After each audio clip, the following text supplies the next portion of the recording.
So this is the foyer and the entryway to Canada Boy Vinyl, the pressing plant, and you are actually the first camera to be allowed back here and videotape this, which is pretty cool. So come on in. There's three sort of major components to making a record. Number one is lacquer mastering or cutting. Number two is plating, electroforming, or galvanics. It has different names. And the third stage, of course, is the actual pressing of the records themselves. So this whole unit here is dedicated to number one, which is the lacquer mastering. Right away we get the music from the band and we put it through this converter, which takes a digital signal and converts it into an analog signal. And it goes through the system of these amplifiers here in this rack that effectively tell this cutting lathe what to do with that analog signal. And this turntable here, it's like your turntable at home on steroids. Say instead of having a stylus that you would listen to, it has a cutting head here that has a tiny little sapphire bit that's used to actually cut into the lacquer. Once this cutting head comes across and it starts cutting into the lacquer, it doesn't stop. And then once that cutting head drops, that's it, she just goes. Dub plates are really popular with DJs and whatnot because they can come in here and we can cut a dub plate for them. They can walk out of here with their music and go do a set that night and actually throw it on the turntable.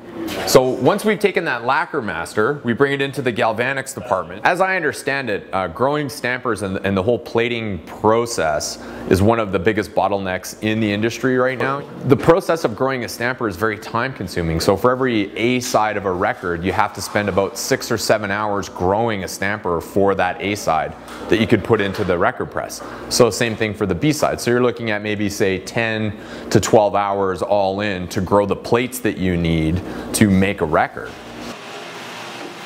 Well, right now we're actually pressing records. And because it's an automatic press, I mean, it does 5 or 6 functions all at the same time.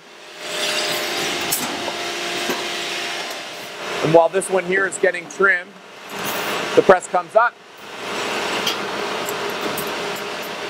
This one starts to cool off a little bit. You could probably open that up. Now that record's getting pressed, now it's going to open up. It ejects this one out. This one goes to the cutting table here. And you can see here, we'll open up the cage so you can get a shot of the actual record getting stamped out. And if you keep watching there, a little puck comes in with an A side and B side label. And now all the extra will start to squeeze out the side of the mold. Once this cycle stops, it'll eject it out over here to the cutting table to cut all this extra flash off.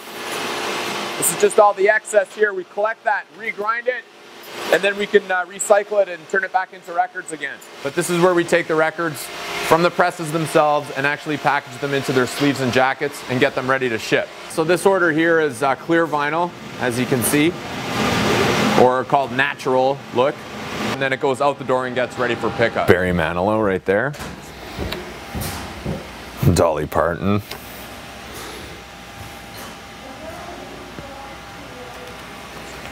This is the record library here at Canada Boy Vinyl. I think we've got about 4,000 records in the database right now, and then the rest is like a work in progress. You just never really know who's into what. We have a lot of Canadiana, a lot of old Canadian rock, head pins,